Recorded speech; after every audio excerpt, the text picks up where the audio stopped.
E quem era ao certo esta mulher? Contra um tempo e um país que não a quis ouvir. As boas meninas podem ir para o céu, mas são as más que mudam a história. Também não pedimos para o nosso sexo a emancipação. Essa utopia de que hoje se fala tanto e com tantas banalidades impensadas.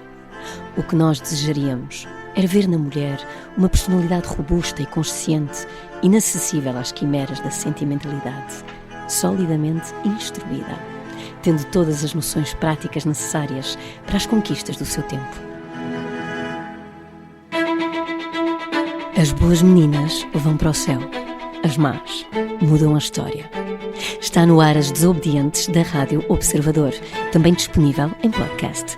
Eu sou a Margarida Villanova e ao longo de 12 episódios vou ter comigo a escritora Maria João Lobo de Carvalho. Olá, Maria João. Olá, Margarida, estou tão contente de estar aqui contigo. Obrigada. E o escritor e guionista Alexandre Borges, se portar bem. Eu só falo na presença do meu advogado. Maria João, o fio condutor que inspira estas conversas é o teu livro As Revolucionárias, 12 Mulheres Portuguesas Desobedientes, editada pela Sibila. Porquê estas 12? Bem, são 12 mulheres absolutamente fascinantes, com vidas incríveis, altamente inspiradoras, acho eu, para as mulheres futuras, muito, muito desobedientes. E cada uma fez a sua própria revolução. Ou seja, em resumo, todas são meninas más e todas mudaram a história. Vamos ver. Como?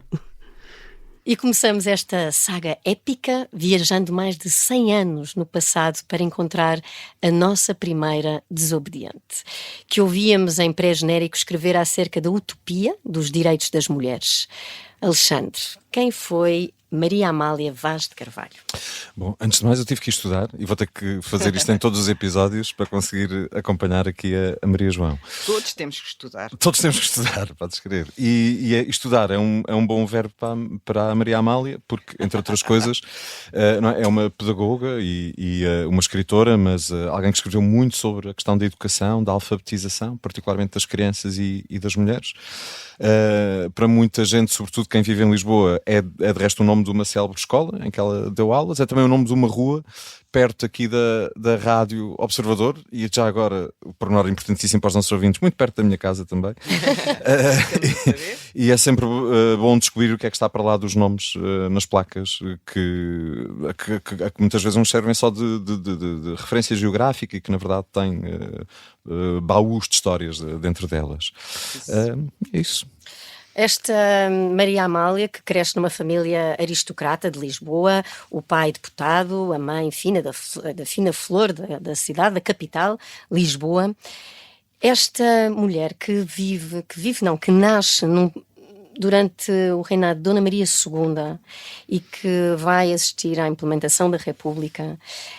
Durante a sua infância, durante o seu crescimento, uma época que as crianças, o acesso à educação não era... Bom, não era óbvio. Sobretudo havia uma discrepância de classes muito acentuada. Qual é que foi? Desculpem-me esta curiosidade que tenho, mas Maria João, lançaste-me este desafio e eu agora voltei à escola e estou aqui encantada com estas 12 mulheres. Como é que foi esta infância da Maria Amália? Como é que ela estudou? Como é que ela cresceu? Como é que ela aos 12 anos já traduzia do francês? Como é que ela... Era um bocadinho a menina das famílias bem, não é? Das famílias aristocratas e com meios e com acesso a livros, a leituras, a professores, a mestres, tudo isso.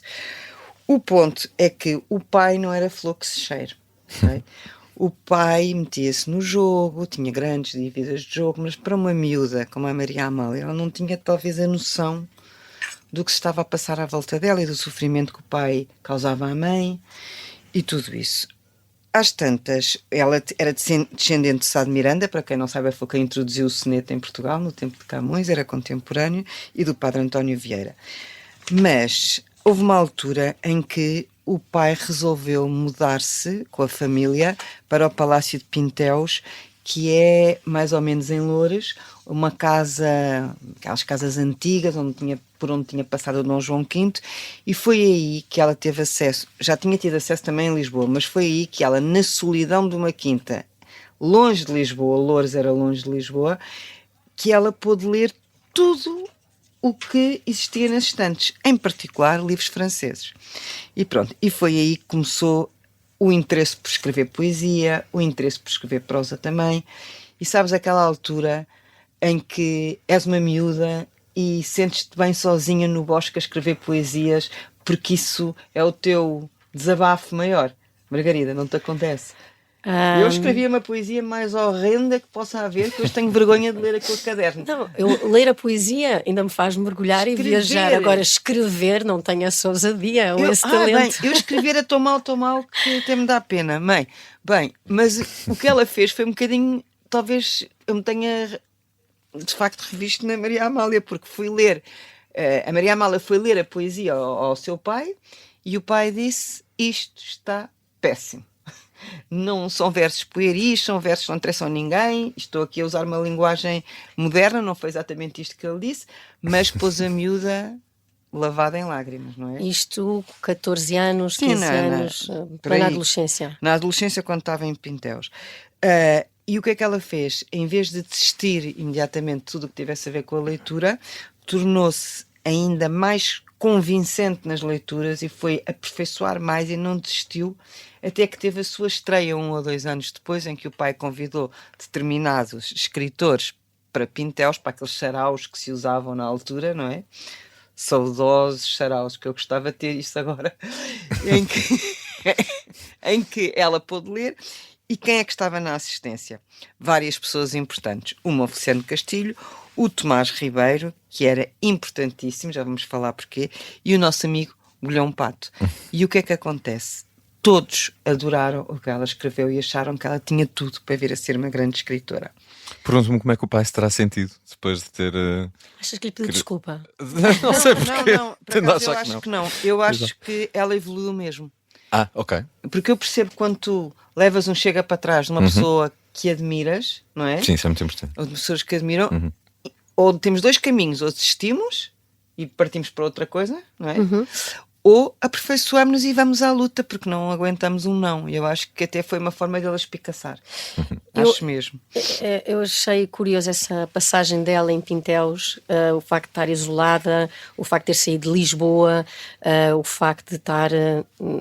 esse isolamento, essa solidão, esse mergulho que ela faz.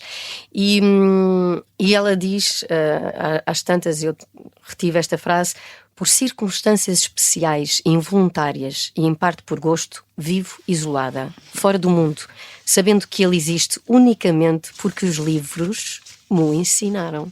E eu pergunto-me, a literatura salvou esta mulher da solidão?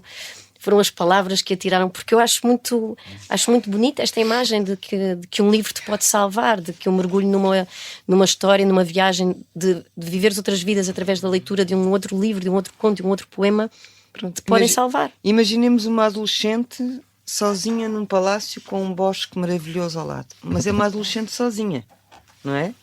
Portanto, qual é a companhia que ela tinha? Ainda eu, que tenho 4 gerações depois, tenho a dizer que o que eu gostava mesmo era de escrever e de ler, e de facto era uma inspiração e a solidão era uma partilhada, era uma companhia, não é?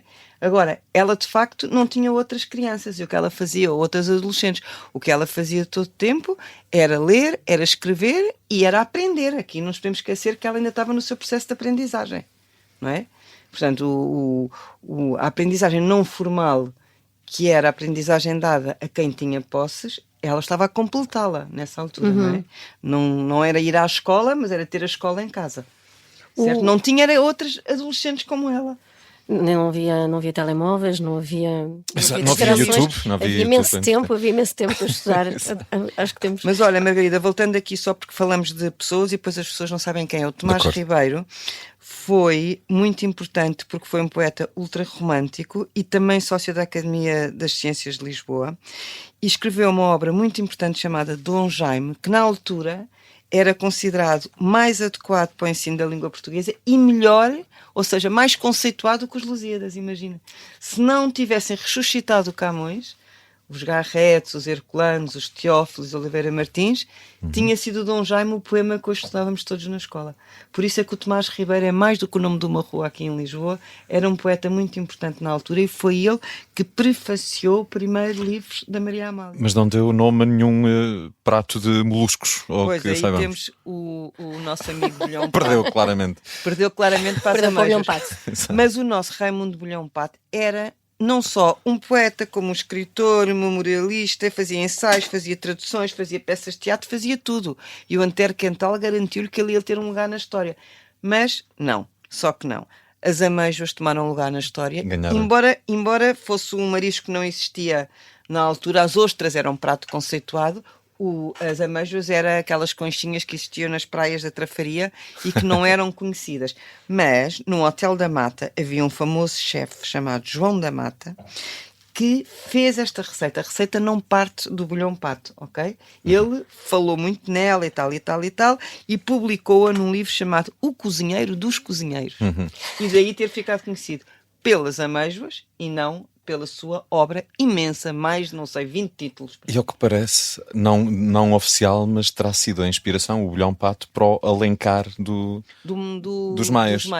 Do Essa. Exato. O poeta ultra sentimental e que acha que é muito bom e tal, terá sido uma caricatura do Essa aqui ao Bolhão Pato. Todos dizem isso, que o Alencar tem a ver com esta figura. Exatamente. Por essa altura, por estes saraus, tinha a Maria Amália de cerca de 18, 19 anos, que quando finalmente o seu pai a ouve dizer poesia e ser aplaudida à frente de toda a gente, poucos mais tarde, ela encontra o seu primeiro amor, António Gonçalves Crespo, com quem casa dizem as boas línguas que casaram por amor e por vontade, que eu achei bonito isto à época.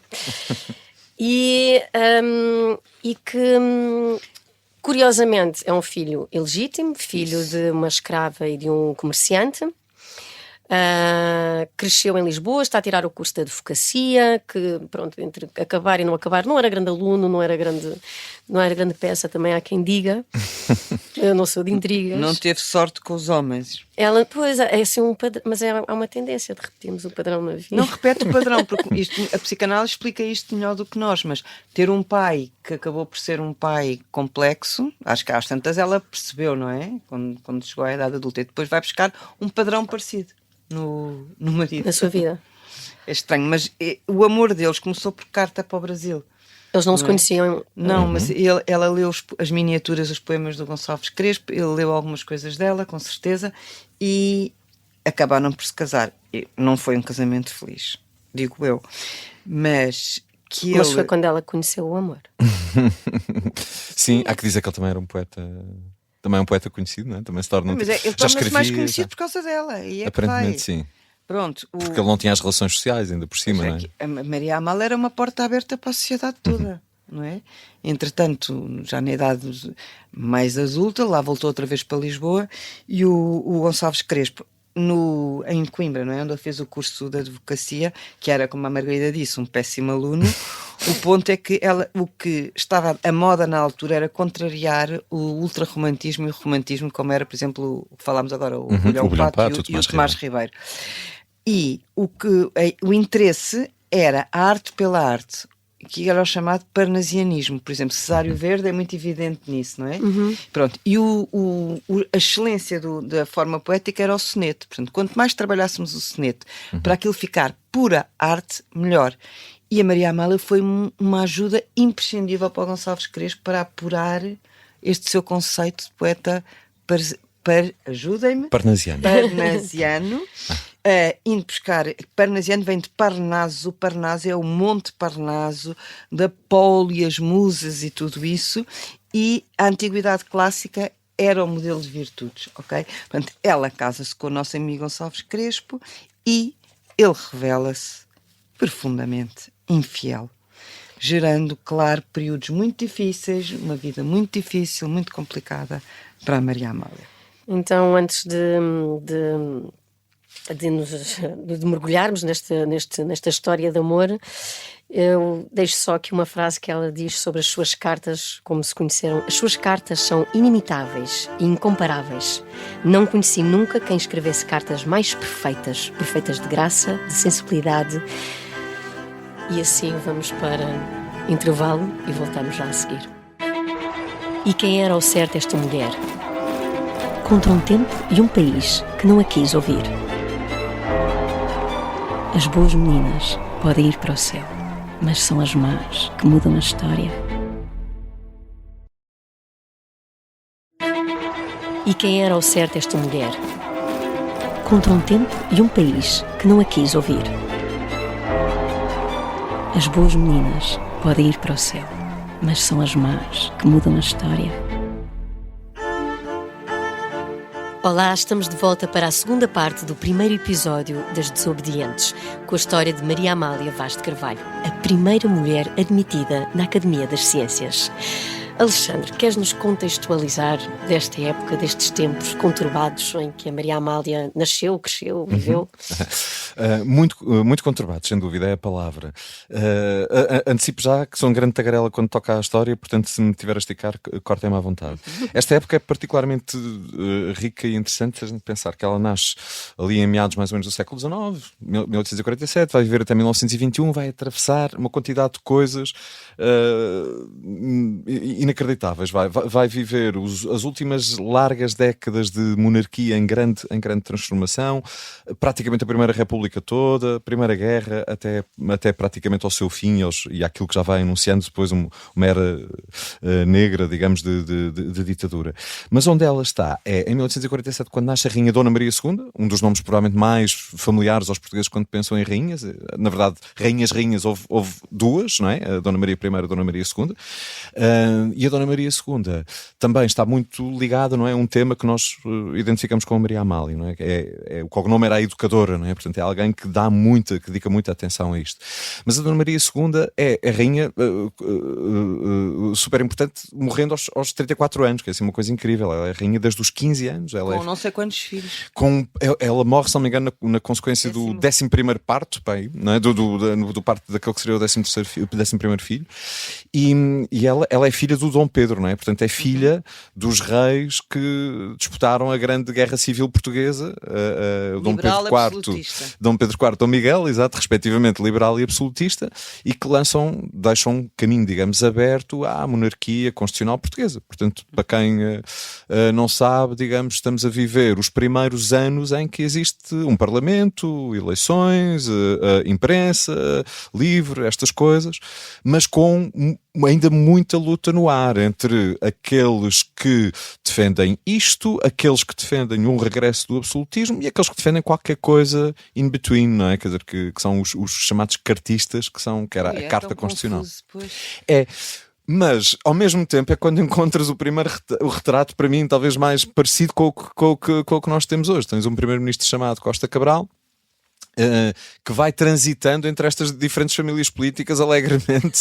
Estás a ver? Começa na chamada extrema-esquerda de então, nos mais liberais dos mais liberais, e acaba a ser um primeiro-ministro dos conservadores moderados, e a ter um irmão que é ministro da Justiça, portanto já com estas coisas também, com alguns tiques que nós também reconheceríamos hoje, e vais ter durante estes anos, aliás, na verdade no ano antes de nascer a Maria Amália, uma revolta popular que fica muito conhecida, chamada Revolta da Maria da Fonte, que é uma revolta que acontece no norte de Portugal, no Minho. Ganha este nome porque há uma figura de uma rapariga chamada Maria da Fonte que é representada nos quadros como vestindo um casaco vermelho, que também se torna assim uma imagem muito forte, muito emblemática, mas que na verdade é uma revolta liderada pelas mulheres. Tem essa curiosidade, sobretudo dentro do tema do nosso programa. É uma revolta liderada pelas mulheres contra particularmente duas coisas que o governo de Costa Cabral estava a fazer. Os papéis da ladroeira, que é um eufemismo bom que encontraram para os novos impostos que o Governo Central estava a criar, e contra o fim e contra a proibição dos enterros nas igrejas. As pessoas até aí enterravam, nós conhecemos isto, não é? De muitas igrejas em que vemos as pedras tumulares no chão. Sim. E o Governo, na lei da saúde, não é? Por questões sanitárias, queria acabar com isto e pôr as pessoas a serem enterradas cá fora. E elas revoltam-se contra isto, querem continuar a enterrar os seus mortos nas igrejas, não é? E já agora uma nota que eu acho acima de lice era quem era enterrado nas igrejas, apesar de tudo, era quem tinha literalmente onde cair morto, porque as pessoas de baixa condição. E nas pessoas de baixa condição incluíam-se as prostitutas e Margarida, os artistas, eram enterrados fora das cidades. Eu fui de certeza. Não, era já isto. Eu preferiria também ser enterrado fora das cidades, estávamos em melhor companhia. E pronto, e portanto a revolta da Maria da Fonte torna-se depois uma revolta popular contra o poder político em Portugal. E portanto vais tendo muito estes anos de instabilidade que vão dar numa nova guerra civil da patuleia e muito do novo poder está ligado a isto. Muitos dos grandes escritores, mesmo dos grandes nomes da Academia das Ciências, o Garrett, o Herculano, são nomes que foram soldados das guerras liberais ou que depois desempenham cargos políticos como o Bolhão Pato, como o Tomás Ribeiro, etc. São deputados, são etc. E só aqui um pequeno parênteses, a nossa Maria Amália, de que lado é que fica da história política? A Maria Amália, apesar de tudo, está de um lado um pouco mais... Ela está de um lado um pouco mais moderado, mais conservador, eu diria. Sim. Bem, mas entretanto... Pelo menos por famílias, não é? Ainda é o contexto em que ela se move. Mas rompendo um pouco com isso. Voltemos a ela. Voltemos a ela. Seguindo aqui a linha cronológica da vida da nossa Maria Amália. Então morre o pai. Casa, tem 2 filhos, morre o pai. Esta perda do pai é assim um... Olha, Margarida, a perda do pai e a venda de Pintéus foram 2 golpes para ela. A melancolia, hoje chamar-se-ia depressão, que ela começa a ter, é nessa altura que dá os primeiros sinais e vai-se arrastar toda a vida. Okay? Por outro lado, ela também, inteligente como era, depressa percebeu que o Gonçalves Crepes se utilizara e bem do meio social dela, de onde ela se movia, da aristocracia, das pessoas que ela conhecia, das portas que abria, todo o meio político, social, cultural. Ela era bar aberto, não é? Salve seja, mas percebem, não é? Portanto, era... Sarau aberto, não é? Era sarau aberto. Bom, entretanto, ela consegue até mesmo que ele seja eleito deputado pelo Círculo de Goa e redator da Câmara dos Pares, não é coisa pouca, ok? Bom, entretanto, é nesta altura, mais ou menos, tanto com estes reveses todos, morre o pai, Gonçalves Crepes começa-se a portar mal, ela tem a noção de que ele se está a utilizar da influência dela para subir o mais possível na vida, e é mais ou menos nesta altura que ela organiza os seus múltiplos saraus literários na sua linda casa da Travessa de Santa Catarina. Há uma frase muito gira do Oliveira Martins que diz isto mesmo, Margarida e Alexandre, para lembrarmos do que ela leu em Pintéus, que leu tudo. Eu adorava ser a Maria Amália nisto, que tinha uma memória fotográfica. Então diz o Oliveira Martins, recorrer à memória da Maria Amália equivale a consultar a melhor biblioteca. Era o que me fazia falta a mim, não é? A todos. Eu acho que a nós todos. Bem, e o muito giro, o que ela odiava, e isso eu percebo-a, era... convites formais, banquetes, jantares em restaurantes, jantares de luxo em hotéis, odiava tudo isso. Ficava fechada sobre ela própria numa concha, não abria a boca, retraía-se, tudo isso. Chegava à casa a receber pessoas no seu ambiente e era outra pessoa, tornava-se de uma luminosidade, de uma amabilidade, gentil com toda a gente, parecia que era outra em casa. Às vezes é assim, eu conheço pessoas assim, que em casa dão tudo, fora de casa, invisíveis. Ela não gostava do ambiente que não fosse o de casa dela. Isso também tem a ver muito com o isolamento. Sim, com a solidão com que Bom, vive. portanto, aqui temos uma Maria Amália que de repente se vê viúva, porque no meio disto tudo Gonçalves Crespo morre vítima de tuberculose, doença que ceifou milhares de pessoas, tinha 36 anos, 2 filhos pequenos e, ainda pior, estava grávida do seu 3º filho que acaba por morrer. Portanto, uma desgraça nunca vem só, não é?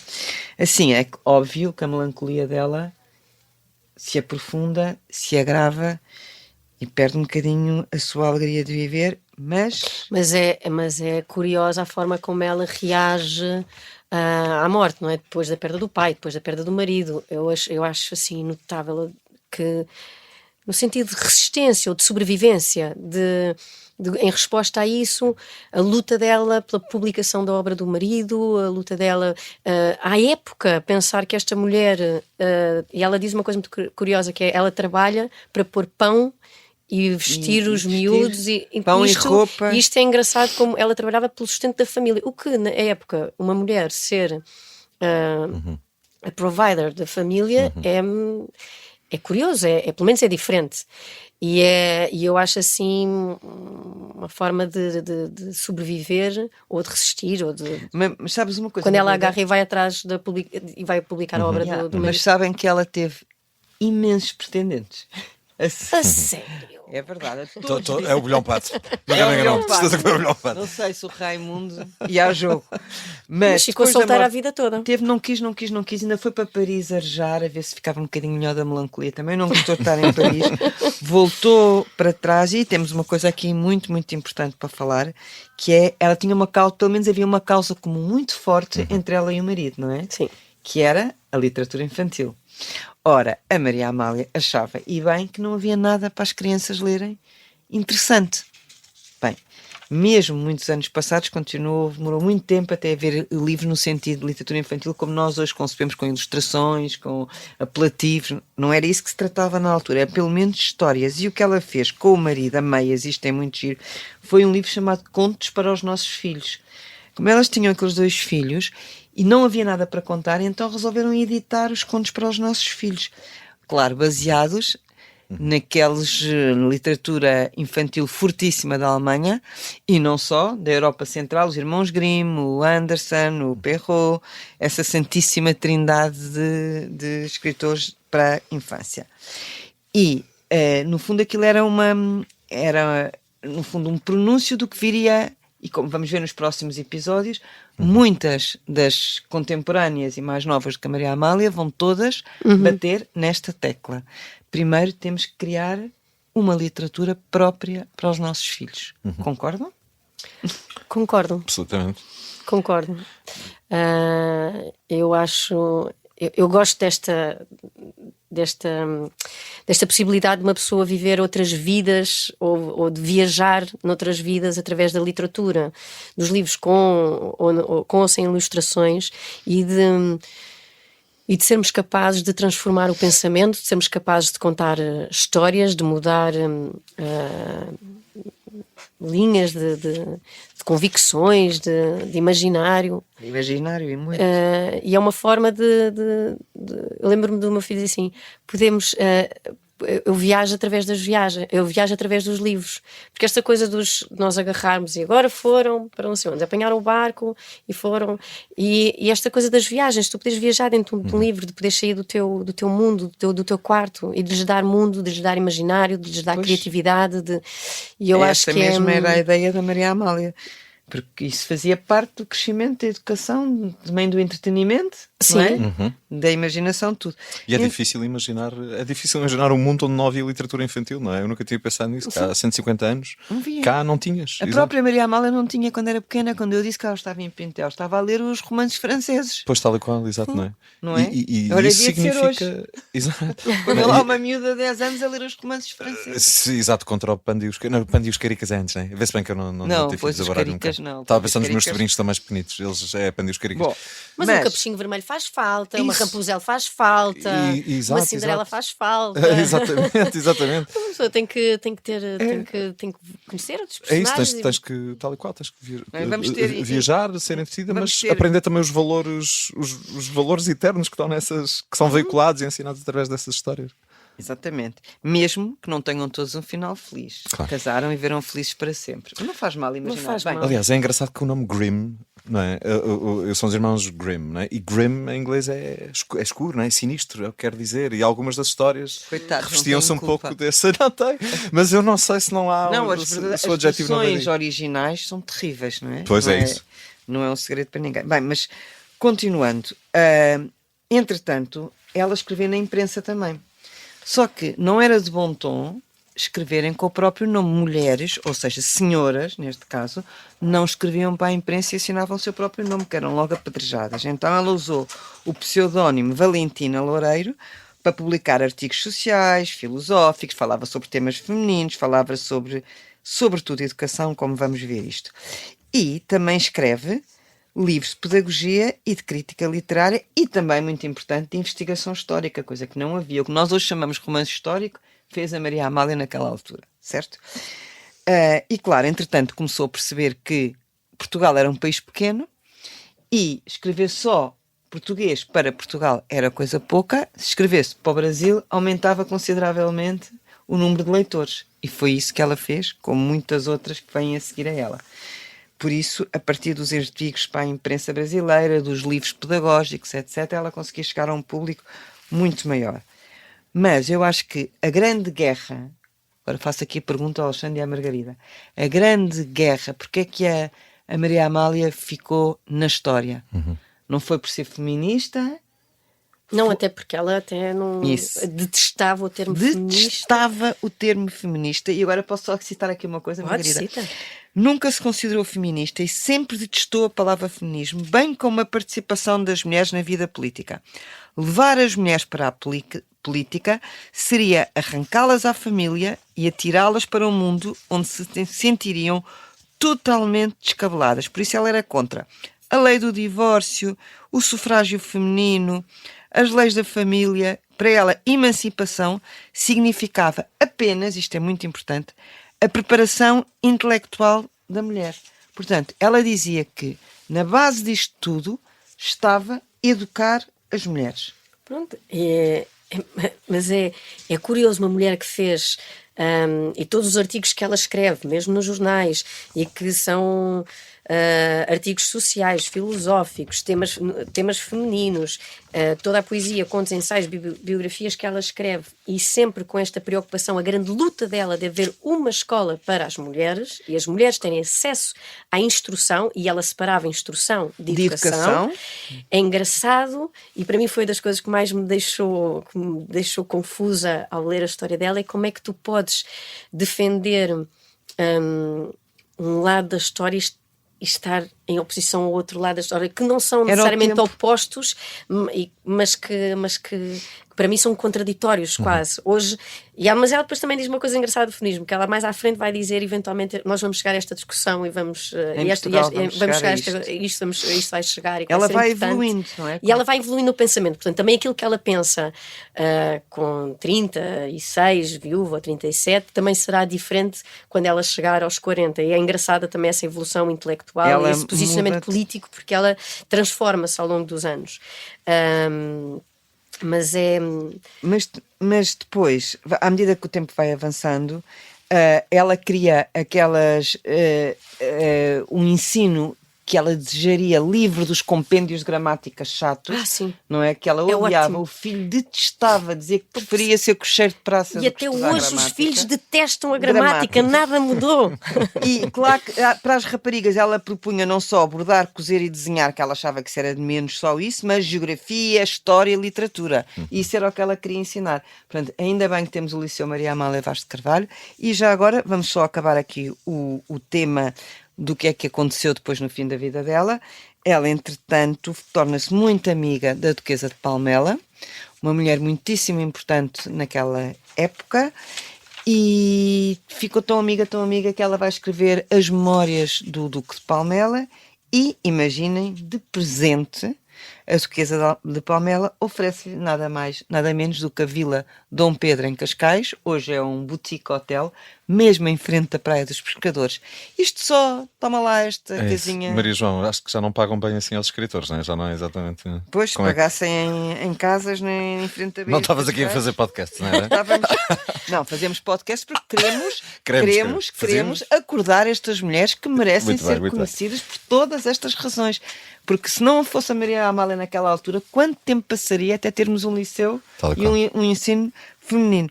E por isso acreditamos que esta eminente sábia, como era chamada na altura, fique merecidamente para a história, nunca as pessoas se esqueçam dela, e é claro que o que é que temos mais para concluir? Não sabemos que tipo de relação é que ela teve com a Duquesa de Palmela. O que interessa é que já cá canta para a Maria Amália uma casinha com vista para a praia, e muito mais do que isso, uma memória brutal que chega aos nossos dias de uma mulher fascinante como ela e que todos queremos recordar. Maria Amália é um homem de gênio, disse Oliveira Martins, num salão literário em sua casa no início do século XX. Nessa mesma sala, ou pelo menos nessa mesma época, conheceu Maria Amália uma fascinante mulher chamada Carolina Michaelis. Descobriram então, com surpresa, que ambas estavam interessadas no projeto de adaptar para português os contos dos irmãos Grimm, sendo a literatura para a infância então inexistente em Portugal. O que terão sentido uma pela outra? Curiosidade, cumplicidade, rivalidade? E quem era, ao certo, esta mulher, Carolina Michaelis, e por que lhe devemos outro tanto na longa história da luta pela igualdade? Vamos descobrir no próximo episódio. Se gostou deste episódio das Desobedientes, pode seguir-nos nas plataformas de podcast, no YouTube e no site do Observador. O podcast As Desobedientes tem o alto patrocínio da Toyota. E quem era ao certo esta mulher? Contra um tempo e um país que não a quis ouvir.